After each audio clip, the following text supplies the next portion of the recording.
Hello student, कैसे हैं आप सब। उम्मीद करता हूँ आप सब अच्छे होंगे, मस्त होंगे, बेहतर होंगे, आपकी पढ़ाई बेहतर चलेगी बच्चों। और आप लोगों के लिए काफ़ी हेल्पफुल ये वीडियो होने वाला है। एमपी बोर्ड के जितने भी बच्चे हैं उनके लिए तो काफ़ी हेल्पफुल होने वाला है, क्योंकि बच्चों आप लोगों का एनुअल एग्जाम स्टार्ट हो चुका है और आप लोगों को सबको एक सजेशन की ज़रूरत होती है। जितने भी बच्चे एमपी बोर्ड के हैं उनके लिए मैं एक टारगेट बना के चलता हूँ कि किस प्रकार से आपको तैयारी करना है। जैसे पिछले साल भी मैं बहुत ही बेहतर रूप से आपको स्ट्रेटजी बताया था। जो बच्चे 12th क्लास में थे उनको पता है और बहुत सारे बच्चों ने अच्छे परसेंटेज हासिल किए। अब बच्चों जैसे मैं आज ये वीडियो बना रहा हूं तब आपका 25 तारीख है, यानी 25 फरवरी है। 25 के बाद 26, 27, 28 3 दिन फरवरी और एक दिन का मार्च, मतलब 1 तारीख को अब आप यदि काउंट करो तो 4 दिन टोटल आपके लिए हिंदी सब्जेक्ट के लिए बचता है।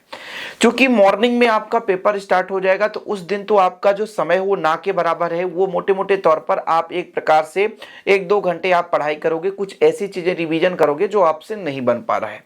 लेकिन अब ये 4 दिन आपको हिंदी की तैयारी शुरू कर देनी चाहिए। जैसे मैंने आपको बताया था कि जैसे 10 दिन बचा है, 10 दिन में आपको क्या पूरे 10 दिन हिंदी पढ़ते रह जाना चाहिए? नहीं, आपको मैंने बताया था कि फिजिक्स का जो मोस्ट इंपोर्टेंट डेरिवेशन है वो कर लो। मैंने आपको उसका क्वेश्चन भी बताया था कि 15 क्वेश्चन ऐसे बताया था कि आप उसको पढ़ लो। इसमें से 3 ऐसे क्वेश्चन आ सकते हैं जो कि आपके 14 से 15 अंक दिला सकते हैं। तो आपने पढ़ा होगा। जो बच्चा डेली होमवर्क कर रहा है, जो बच्चा हमारे वीडियो को देख रहा है, वो डेफिनेट रूप से अच्छे तरीके से तैयारी कर रहा है। हिंदी के हमने 40-45 क्वेश्चन दिए हैं। इंग्लिश का जो क्वेश्चन है मैं आप लोगों को अभी भी सजेशन कर रहा हूं। जो बच्चे कहते हैं कि सर इंग्लिश के क्वेश्चन कहां से करें, आप इंग्लिश के क्वेश्चन केवल और केवल आपसे कुछ नहीं बन रहा है तो आप 4 सेट उठाओ।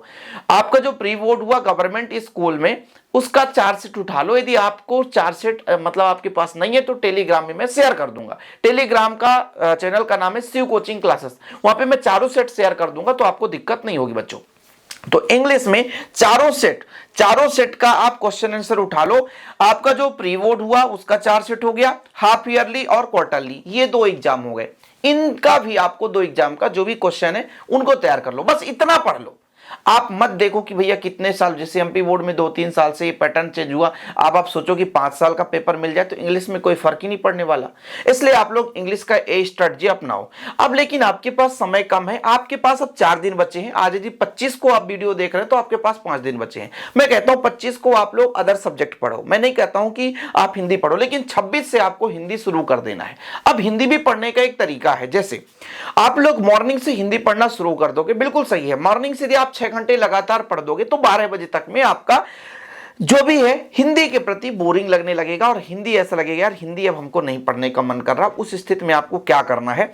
उस स्थिति में सबसे पहली बात तो फिजिक्स और जो आपका इंग्लिश, फिजिक्स और इंग्लिश इनमें एक एक दिन का गैप है, मतलब एक दिन इंग्लिश में एक दिन फिजिक्स में।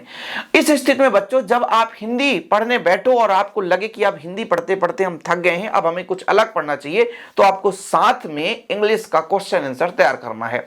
इंग्लिश का ग्रामर पोर्शन जो आपने तैयार कर लिया और अच्छी बात है, लेकिन अभी फिलहाल अभी आप इंग्लिश का क्वेश्चन आंसर तैयार करेंगे, क्योंकि क्वेश्चन आंसर भी बच्चों आपके बहुत अच्छे परसेंटेज दिलाते हैं। जैसे मैंने एप्लीकेशन कैसे लिखना है और पोस्टर कैसे बनाना है, एडवर्टाइजमेंट कैसे बनाना है, और मैंने कई सारे इंग्लिश पर वीडियो बना रखे हैं। हालांकि इंग्लिश पर उतना वीडियो नहीं बनाया जितना मैं हिंदी में बनाया। अब एक स्कोरिंग सब्जेक्ट होता है, जैसे कुछ बच्चे फिजिक्स तो पूरे 7 महीने 8 महीने से पढ़ रहे हैं, आज भी फिजिक्स पढ़ रहे हैं, केमिस्ट्री पढ़ रहे हैं, बायोलॉजी पढ़ रहे हैं, मैथ पढ़ रहे हैं, लेकिन हिंदी को यदि आप प्राथमिकता नहीं दे रहे हैं तो ये बहुत बड़ी भूल है। क्योंकि बच्चों जो आपका 90% का गोल है, जो आपका 95% का गोल है, तो उसमें हिंदी भी 95% ही अपना परसेंटेज बनाता है। मतलब कहने का मतलब सबका बराबर दायित्व है। यदि आप हिंदी में 70-75 आ गए तो आप मैथ में 100 में 100 लाओ, कोई मतलब का नहीं रह गया। मैथ में भले ही आपका 95 है, लेकिन हिंदी में आपका 90-95 आ गया तो आपका परसेंटेज क्या हो जाता है? इक्वल हो जाता है। लेकिन कहीं वहीं पे आप हिंदी 65 पे आ गए। बहुत सारे ऐसे बच्चे हमारे साथ पढ़ रहे थे, एक हमारे साथ बहुत ही हमारा निजी दोस्त था, जिगरी दोस्त था, हिंदी इंग्लिश में बहुत कम, तो हमारा जब 88.2% आए उसके 84 आए, क्योंकि वो हिंदी में 54-55 नंबर आया था उसका। तो ये चीज होता है, लोग हिंदी में फोकस नहीं करते। चलो साल भर आपने फोकस नहीं किया, साल भर आपने हिंदी पढ़ा ही नहीं अच्छे तरीके से, लेकिन बच्चों फिर भी यदि आप लास्ट यानी आपका जो अंतिम समय 4 दिन हिंदी अच्छे तरीके से पढ़ लेते हो तो मैं गारंटेड कहता हूं कि 90+ आप अंक ला सकते हो। अब बच्चों आप लोगों के पास इतना ज्यादा मटेरियल्स है, इतना ज्यादा आपको फ्री में क्लासेस प्रोवाइड होते हैं यूट्यूब पे कि सारे यूट्यूबर आपको फ्री में ही देते हैं। एमपी बोर्ड में बहुत ही कम ऐसे यूट्यूबर हैं, यदि बहुत ही आपसे सीनियर आपके बड़े भाई हैं जो फेड कोर्स चलाते हैं। हम भी जितना भी अभी आप तक में कोर्स में हमने वीडियो में समझाया है बिल्कुल फ्री आप कॉस्ट है, तो आप बेहतर रूप से 4 दिन में हिंदी तैयार कर सकते हैं।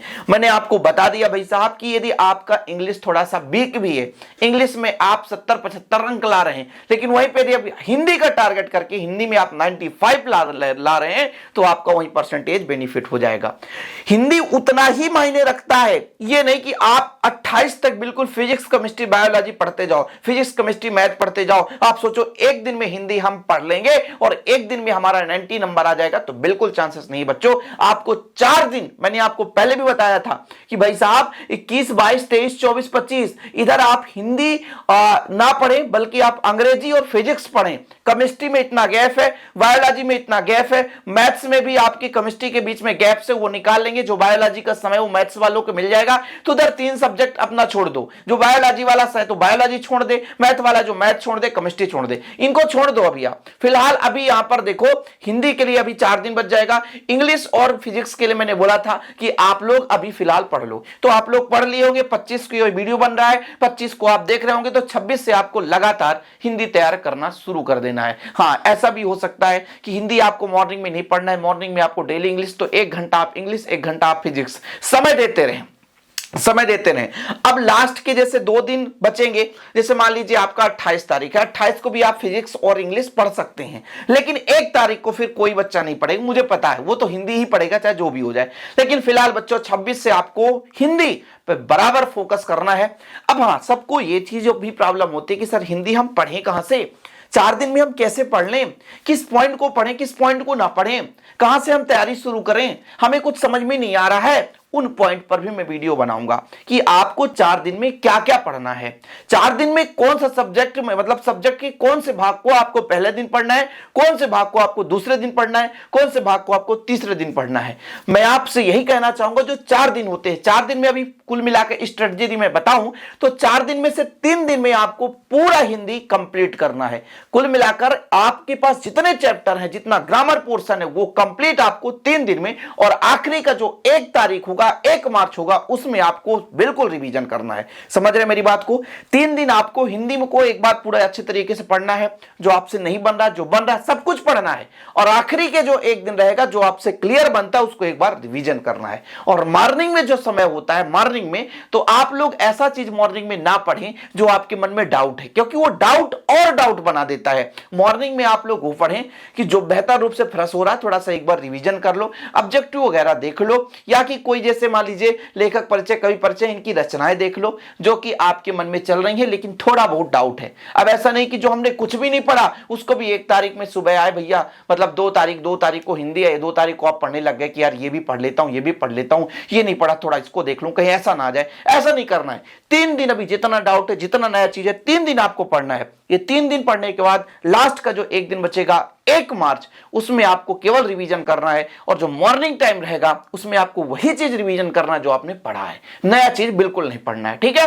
और आपका जो हिंदी का पूरा खंड है, कितने चैप्टर को, गद्य खंड कब पढ़ना है, पद्य खंड कब पढ़ना है, लेटर एप्लीकेशन, ऐसे ये चीज कैसे पढ़ना है, ये सब पर मैं वीडियो लाऊंगा। बिल्कुल आप चिंतित ना हो, निरंतर आप लोग मेहनत करते चलिए। आपके मन में जो भी प्रश्न हो कमेंट बॉक्स में जरूर अपना प्रश्न भेज दिया करें, ताकि आप लोगों को प्रश्न को लेकर के, अब इस टाइम पे जो मैं फेस कैम वीडियो बनाता हूं बच्चों, आपके कमेंट बॉक्स से ही क्वेश्चन उठाता हूं कि हाँ बहुत सारे मैक्सिमम बच्चों का एक कमेंट था, उस रिकॉर्डिंग के आधार पर मैं वीडियो बना देता हूं। उम्मीद करता हूं आज का वीडियो पसंद आया होगा। छोटा सा वीडियो पसंद आया तो लाइक करके शेयर जरूर करिएगा। जय हिंद, वंदे मातरम।